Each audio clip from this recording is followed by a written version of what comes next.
Hello friends जो हमारा topic चल रहा है वो चल रहा है हमारा क्लास 8 का पार्ट 3 का परमाणु की संरचना चैप्टर।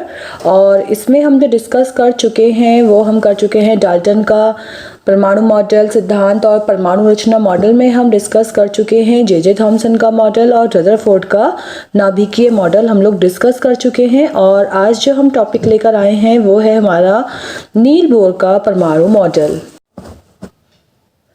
बच्चों, रदरफोर्ड के परमाणु मॉडल में रदरफोर्ड ने कहा था जो प्लस पॉइंट धन आवेश है, प्रोटॉन है, वो सेंटर में होते हैं नाभिक में और उसके चारों तरफ जो है वो इलेक्ट्रॉन धसे रहते हैं। लेकिन ये इलेक्ट्रॉन किस तरह से रहते हैं ये इसने कोई डिस्कशन नहीं किया था, कुछ भी नहीं दिया था उसके बारे में।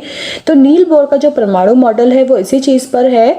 तो जो रदरफोर्ड की कमियाँ थी वो नील बोर ने दूर कर दी थी। उन्होंने कहा था कि जो परमाणु का समस्त द्रव्यमान होता है, परमाणु का समस्त द्रव्यमान, इस चीज़ को ध्यान रखिएगा क्योंकि आपके आगे क्वेश्चन आंसर्स में है कि परमाणु का समस्त द्रव्यमान तथा धन आवेश उसके नाभिक में होता है। कहाँ होता है? उसके नाभिक में।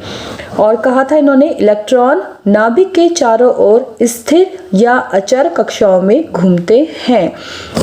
रदरफोर्ड ने कहा था कि जो इलेक्ट्रॉन है वे नाभिक के चारों ओर रहते हैं, लेकिन वो किस तरह से रहते हैं ये उसने नहीं बताया था। तो ये नील्स बोर ने बताया कि जो नाभिक के चारों ओर कक्षाएं होती हैं जो कि स्थिर रहती हैं, कक्षाएं या अचर होती हैं जो मूव नहीं होती हैं, इलेक्ट्रॉन उसमें मूव करता है, घूमते रहते हैं। प्रत्येक कक्षा में इलेक्ट्रॉनों की अधिकतम संख्या निश्चित होती है। अधिकतम संख्या निश्चित होती है मतलब जब आप देखो बच्चों बड़ी क्लास में आएंगे तो आपको ये चीज़ अच्छे से समझ में आ जाएगी कि जो कक्षाएं होती हैं उनमें संख्या निश्चित होती है। पहली में 2 आते हैं, 2 इलेक्ट्रॉन, किसी में 8 आते हैं, किसी में 18 आते हैं, इस तरह से 36 भी आते हैं।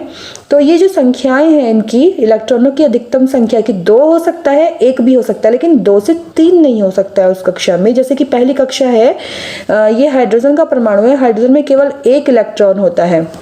तो 1 इलेक्ट्रॉन जो है वो पहली कक्षा में है। जो पहली कक्षा होती है उसमें 2 इलेक्ट्रॉन मैक्सिमम आ सकते हैं सबसे ज़्यादा। तो क्योंकि हाइड्रोजन में 1 ही इलेक्ट्रॉन होता है इसलिए 1 ही इलेक्ट्रॉन मूव कर रहा है, 1 और आ सकता है, लेकिन इस कक्षा में 3 नहीं आ सकते हैं। यही इसने कहा था नील्स बोर ने कि प्रत्येक कक्षा में इलेक्ट्रॉन की अधिकतम संख्या निश्चित होती है कि किस कक्षा में अधिकतम कितने इलेक्ट्रॉन आ सकते हैं, यह निश्चित होता है।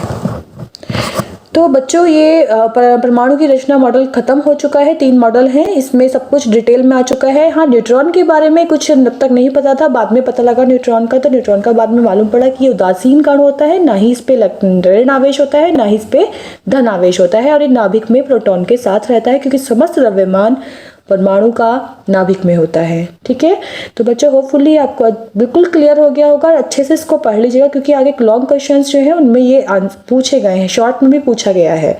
ठीक है, चलिए नेक्स्ट वीडियो के साथ जल्दी मिलूंगी, तब तक के लिए थैंक यू, बाय। और हाँ बच्चों, लाइव क्लासेस में जल्दी स्टार्ट करने वाली हूँ, so keep watching my videos. Thank you.